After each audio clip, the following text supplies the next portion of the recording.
मतलब बाबा ने जो तीन रचना,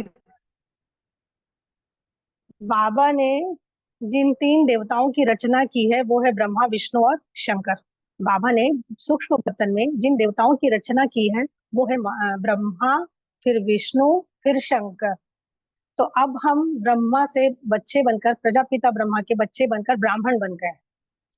अब हम ब्राह्मण बन गए हैं बाबा के ज्ञान में आके, बाबा का परिचय पाके। तो कैसे ये सूक्ष्म वतन वासी तीनों देवता हमारे इस ब्राह्मण जीवन में तपस्या में हमारी बहुत मदद करते हैं, और इनसे हमें पालना मिलती है। और हमारे अपने भी सूक्ष्म वतन में तीन स्वरूप बैठे हुए हैं, ब्रह्मा, विष्णु, शंकर, जिसे हम कह सकते हैं मन, बुद्धि, संस्कार। तो जब हम अभी हम ब्रह्मा, विष्णु, शंकर पर बात करते हैं, बहुत गहरा टॉपिक है तो अभी हम इसी टॉपिक पर बात करते हैं। तो ये त्रिमूर्ति देवता जो है, ये त्रिमूर्ति सूक्ष्म वतनवासी जो देवता है, इसके सहारे और इसके इनके इनकी मदद से कैसे हम अपने पुरुषार्थ और तपस्या में बल भर सकते हैं। तो हम जब सुबह सुबह अमृत वेला उठते हैं, तो ब्राह्मण जीवन के अकॉर्डिंग हमें बाबा से ढेर सारी श्रीमत मिली हुई है। अमृत वेला से लेकर के रात तक की हमें पूरी श्रीमत मिली हुई है। तो जब हम सुबह सुबह अमृत वेला उठते हैं, तो हमें मास्टर ब्रह्मा बन जाना चाहिए। जब हम सुबह सुबह अमृत वेला उठते हैं, ध्यान से सुनिए, समझिए, नहीं समझ आए तो जरूर पूछिए। जब हम सुबह सुबह अमृत वेला उठते हैं तो हमें मास्टर ब्रह्मा बन जाना चाहिए। मास्टर ब्रह्मा माना मास्टर रचयिता, मास्टर ब्रह्मा माना मास्टर रचयिता।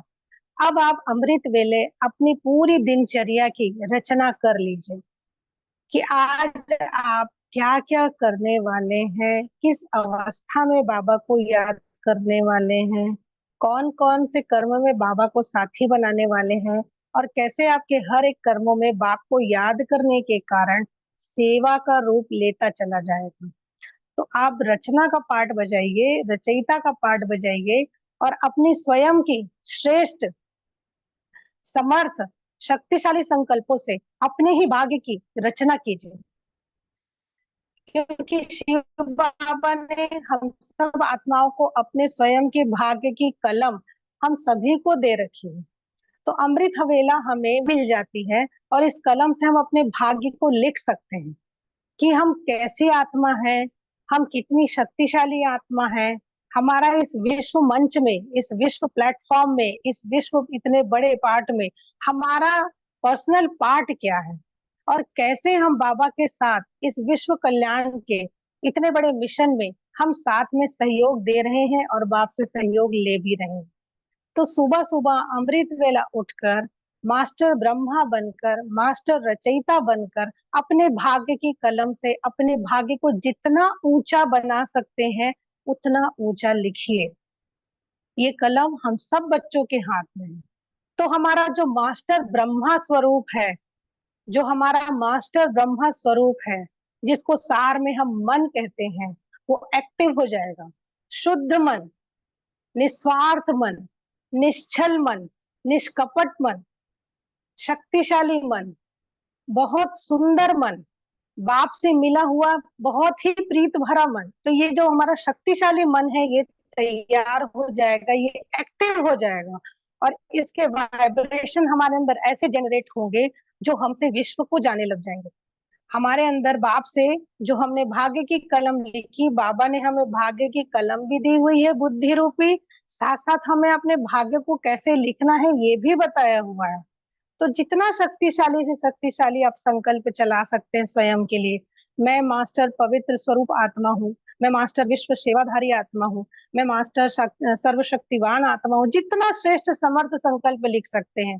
साधारण भाषा में भी शक्तिशाली संकल्प, बाबा मेरे साथ हैं, मैं बाबा का हाथ पकड़ करके विश्व कल्याण में, इतने बड़े कल्याण के कार्य में मैं सहयोग कर रही हूँ, बाबा ने मेरा हाथ थामा हुआ है। जितना श्रेष्ठ समर्थ जो भी आपके मन बुद्धि में आता चला जाए, आप लिखते जाइए। और ये करना है आपको सुबह सुबह अमृत वेला, क्योंकि अब आप उस वक्त ब्रह्मा बन गए। मास्टर ब्रह्मा माने मास्टर रचयिता का पाठ। तो आपके हाथ में है, आपके ऊपर है, आप क्या बनना चाहते हो, आप स्वयं को क्या बनाना चाहते हो। आज बाबा ने मुरली में एक लाइन बोली, बच्चे अपने ऊपर रहम करो। तो अपने ऊपर रहम करने का यही सबसे सुंदर तरीका है कि जितनी ऊंची दृष्टि से बाप हमें देखता है, उतनी ही ऊंची दृष्टि से हम स्वयं को भी देखना शुरू करें, साथ साथ उसके जैसा पुरुषार्थ करने का भरसक प्रयास करें। बाप तो मदद कर ही रहा है। ये अमृत वेला का समय हो गया। उसके बाद हमारी दिनचर्या का समय आता है, जो कि सुबह 8 बजे से शुरू हो जाता है। तो हमें क्या करना शुरू कर देना है? अब हमें मास्टर विष्णु बन जाना है, क्योंकि हम त्रिमूर्ति के पाठ को समझ रहे हैं। तो क्योंकि हम त्रिमूर्ति के पाठ को समझ रहे हैं, त्रिमूर्ति त्रिकालदर्शी हम ही आत्मा है, और संगम में ही हमको यह टाइटल मिला हुआ है। तो अब हमें क्या बन जाना है? मास्टर विष्णु बन जाना है। तो जो जो समर्थ शक्तिशाली संकल्प हमने अमृत वेला बाप के साथ पक्का किया, उससे आप एग्रीमेंट बोलो या आपस में स्नेह मिलन बोलो या रचना बोलो, आपने जो भी वादा किया बाबा से, उसकी पालना करिए। मास्टर विष्णु बनकर उसकी पालना करिए कि बाबा ने तो मुझे वरदान दे दिया है सुबह अमृत बेला, मैं देवता स्वरूप आत्मा हूं, तो मुझे तो हर आत्मा को कुछ ना कुछ देना ही है। देने का अर्थ है अविनाशी खजाना, ज्ञान, गुण, प्रेम, आनंद, शक्तियां, पवित्रता, खुशी, ये अविनाशी खजाना मुझसे संबंध संपर्क में आने वाली हर आत्मा को मुझसे मिलना ही मिलना चाहिए। क्यों? क्योंकि मैं तो देने वाली देवता स्वरूप आत्मा हूं। तो अब मुझे क्या बन जाना है? मास्टर विष्णु बन जाना है। और वैसे मेरे मुझे अपनी और साथ साथ संबंध संपर्क में आने वाली हर आत्मा की वैसे पालना करते हुए जाना है। तो उसमें वो बल बाबा देगा, उसमें वो मदद बाबा देगा। और ये 100% प्रकृति का और इस ड्रामा का नियम है। जो आपसे एनर्जी जा रही है वही लौट कर आपके पास आ रही है। तो क्यों ना दुआएं ही दी जाए। आप हर समय कुछ ना कर सके तो एक शुभ भावना, शुभ कामना ही विश्व को देते रहिए। कुछ समय बाद आपको खुद अनुभव होने लगेगा कि आपके जीवन में सब कुछ सॉरी अच्छा होने लगा है। क्योंकि आप जो निरंतर इस प्रयास में लगे हो ना, ब्रह्मांड गोल है, विश्व गोल है। गोल क्यों है? जो हमसे जाता है वो घूम के पूरे ब्रह्मांड से हमारे पास ही वापस आता है, और कई गुना होकर वापस आता है, कंपाउंड इंटरेस्ट के साथ वापस आता है। तो हमें क्या करना है? हमें सदा शुभ भावना, शुभ कामना और जो भी शक्तिशाली संकल्प हमने रचना की उसकी पालना करते जाना है। जो भी हमारे आसपास आत्माएं हैं, हम कहीं ना कहीं एक गृहस्थी और प्रावृत्ति में रहने वाली भी आत्माएं हैं।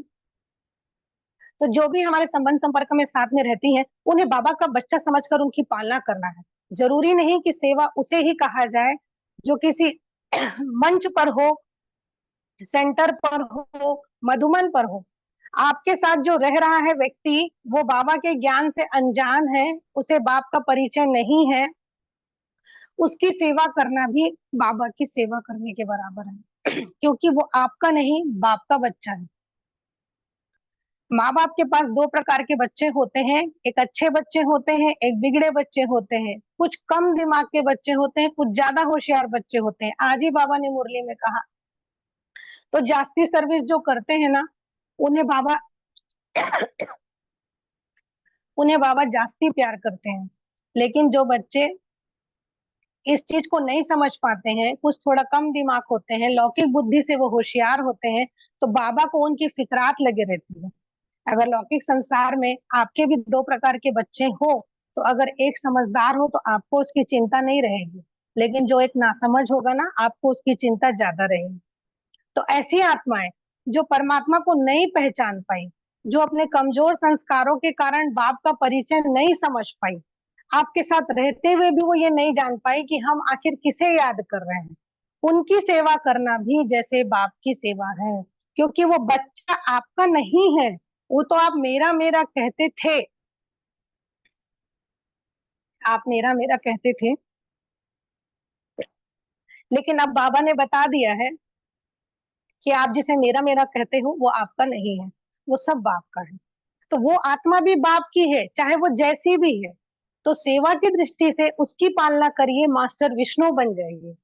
जब आप सतयुग में जाएंगे, आपकी प्रजा होगी, आप राजा बनेंगे। तो आप ये नहीं देखेंगे कि प्रजा में कौन आपका संबंधी है और कौन आपका नहीं है, क्योंकि आप तो देवता बन जाएंगे ना, और देवताई राज्य के आप मालिक बन जाएंगे।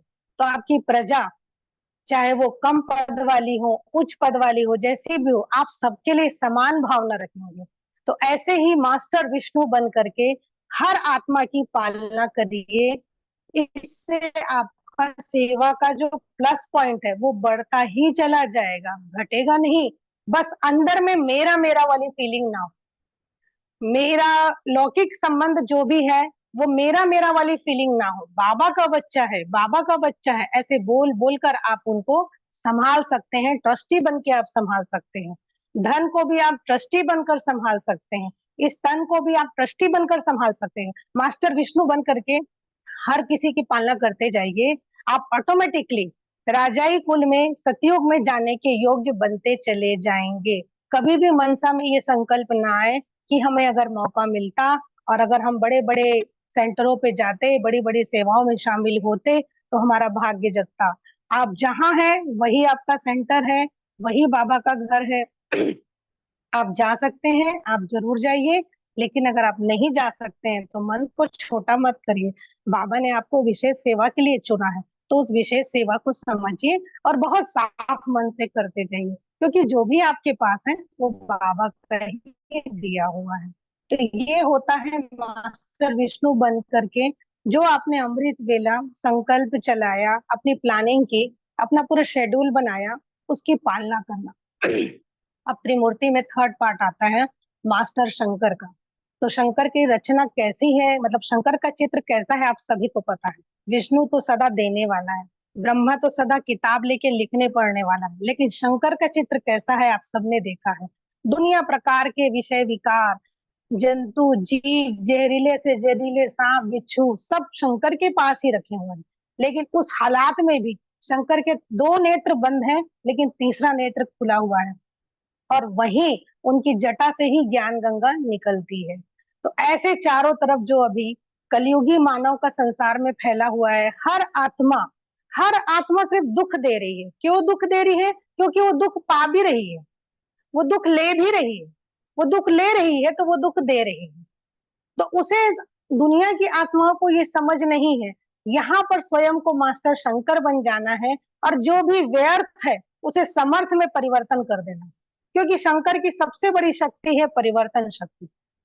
जैसे बाबा शंकर के माध्यम से इस कलयुगी दुनिया को विनाश करके सतयुगी दुनिया की स्थापना कर देते हैं, ऐसे हमें अभी जितनी भी कलयुगी बातें हैं उन्हें समाप्त करके सतयुगी बातों की स्थापना करने का वक्त अभी है।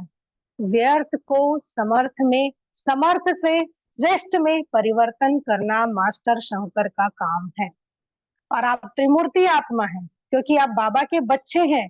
तो ये तीनों, master Brahma, master Vishnu, master Shankar, ये तीनों शक्तियां आपके पास काम कर रही हैं। बशर्ते आपको इस बात का पता है कि नहीं है, आप इसे यूज कर रहे हैं कि नहीं कर रहे हैं, पर ये शक्तियां आपके पास है और बाबा ने इसे जन्मते ही गिफ्ट कर दी है, विल कर दी। तो दूसरों को परिवर्तन करने के बजाय पहले स्वयं के अंदर वो परिवर्तन शक्ति इतनी स्ट्रांग करिए कि किसी का भी व्यर्थ, किसी के भी नेगेटिव वाइब्रेशन हमें टच ना कर सके। ऐसा नहीं है कि संसार में हम कहीं जाएंगे और कहीं नहीं भी जाएंगे, घर में भी बैठेंगे तो मनन चिंतन में हमारे पास व्यर्थ और नेगेटिव बातें ना आए। वो तो अटैक करेंगी, क्योंकि माया दिखाई नहीं देती, महसूस की जाती है। रावण दिखाई नहीं देता, महसूस किया जाता है। एग्जैक्टली बाप भी दिखाई नहीं देता, लेकिन अनुभव किया जाता है कि वो आपके साथ है। और जब वो आपके साथ है तो माया और रावण आपका कुछ भी बिगाड़ नहीं सकते। आज बाबा ने मुरली में कहा आपको निडर बनना है, आपको निडर बनना है और कायदे से लड़ना है। तो मास्टर शंकर की जो एनर्जी है उसे क्रिएट करिए, उसे एक्टिव करिए, और जितनी भी व्यर्थ बातें हैं जो आपको हर्ट करती है उसे तुरंत, एट ए टाइम, उसी समय उसे समर्थ में चेंज कर दीजिए। और समर्थ में चेंज करना अगर आ गया तो समर्थ से श्रेष्ठ में चेंज कर दीजिए। तो मास्टर शंकर की जो शक्ति है, त्रिमूर्ति का जो वरदान बाबा ने हमें दिया है, वो तीनों एक्टिव हो जाएगा। ये तीनों एक्टिव हो जाएगा तो हमें कोई भी राजाई कुल में जाने से रोक नहीं सकता, क्योंकि हम ही त्रिमूर्ति, हम ही त्रिकालदर्शी है। मास्टर ब्रह्मा माना आपका सुंदर मन, मास्टर विष्णु माना आपका सुंदर संस्कार, देवताई संस्कार, सदा देने वाला, सदा देने वाला। और मास्टर शंकर माना आपकी वो सुंदर तीव्र शक्तिशाली बुद्धि, जो उसी समय पतित बुद्धि को पवित्र बुद्धि में कन्वर्ट कर सकती है, क्योंकि ये ताकत भगवान ने आपको दे रखी है। तो अपने इन तीन एनर्जी को समझिए, जानिए, इसे यूज करिए और अपने इस पुरुषार्थी और तपस्वी जीवन में फॉलो कीजिए। आपकी तपस्या में कम समय में ज्यादा रंगत अनुभव नजर आने लगेगी आपको। आपके पास अनुभूतियां ही अनुभूतियां होंगी, आपके पास बहुत सारे अनुभव का ज्ञान होगा। और इन त्रिमूर्ति की दृष्टि से आप जिस आत्मा को देखेंगे, आपके अंदर सिर्फ या तो रहम की, या स्नेह की, या सुंदर निस्वार्थ प्रेम की ही भावना निकलेगी, जैसे बाबा की हमारे लिए निकलती है। बाबा कभी भी हमें पतित बच्चे नहीं कहता, बाबा सदैव हमें मीठे बच्चे ही कहता है, क्योंकि वो मीठा ही देखता है। ऐसे हमें भी सबको मीठा ही देखना है, कि हर आत्मा मीठी आत्मा है। जो हम देखेंगे, रिटर्न घूम फिर के वो हमारे पास आएगा ही आएगा। तो आत्मा के तीन ऑर्गन्स हैं, मन बुद्धि संस्कार, ब्रह्मा विष्णु शंकर। ये बहुत बड़े एनर्जी, सोर्स ऑफ एनर्जी हैं। इनको एक्टिव करना, इनको काम में लगाने का तरीका बाबा ने हमें सिखा दिया है। और कैसे चेंज करना है शंकर बन के, बाबा ने वो भी सिखा दिया है। जब बाबा ने आज मुरली में कह दिया कि इन आंखों से जो भी देखते हो सब विनाश होने वाला है, तो व्यर्थ को समर्थ में कन्वर्ट करने में कितना टाइम लगता है। किसी आत्मा ने हमारी निंदा की, हमें पता है द्वापर में यही हमारी महिमा करने वाला है, तो व्यर्थ को समर्थ करने में कितना टाइम लगता है। और उससे भी श्रेष्ठ करना है, इनकी इष्ट आत्मा मैं ही बनने वाली हूँ। तो समर्थ से श्रेष्ठ बनने में कितना टाइम लगता है, लेकिन ये तरीका, ये प्रोसेस हमें आना चाहिए। ये हो अच्छी तपस्या। हर बात को इन त्रिमूर्ति के सिद्धांत में आप रखिए, और उसमें से आप पार होकर के निकल जाएंगे। आप कहीं पर भी फंसेंगे नहीं, अटकेंगे नहीं, क्योंकि मास्टर ब्रह्मा, मास्टर विष्णु और मास्टर शंकर के पास रावण और माया भटक भी नहीं सकते, छू भी नहीं सकते। ये इतने शक्तिशाली सूक्ष्म देवता की जो रचना बाबा ने ब्रह्मा सूक्ष्म वतन में की है, ये हमसे, हमको उनसे एनर्जी लेने के लिए ही की है। हमें उनसे एनर्जी लेना आना चाहिए। तो सुबह सुबह हमें क्या बनना है, मास्टर विष्णु मास्टर ब्रह्मा बनना है, मास्टर रचयिता बनना है, और अपने ही भाग्य की और इस विश्व की हर आत्मा के भाग्य की रचना करना है। श्रेष्ठ समर्थ और शक्तिशाली रचना करना है। फिर दिन में हमें क्या करना है, मास्टर विष्णु बन करके उन समर्थ और शक्तिशाली रचनाओं की पालना करना है। देते ही जाना है, अविनाशी सुख खजाने देते ही जाना है। रात में क्या करना है, मास्टर शंकर बन करके हर व्यर्थ को समर्थ में कन्वर्ट यानी परिवर्तन करते चले जाना है। फिर समर्थ से श्रेष्ठ में परिवर्तन करते चले जाना है। तो हम ही त्रिशक्ति, त्रिमूर्ति, त्रिकालदर्शी बन जाएंगे। अच्छा, ओम शांति।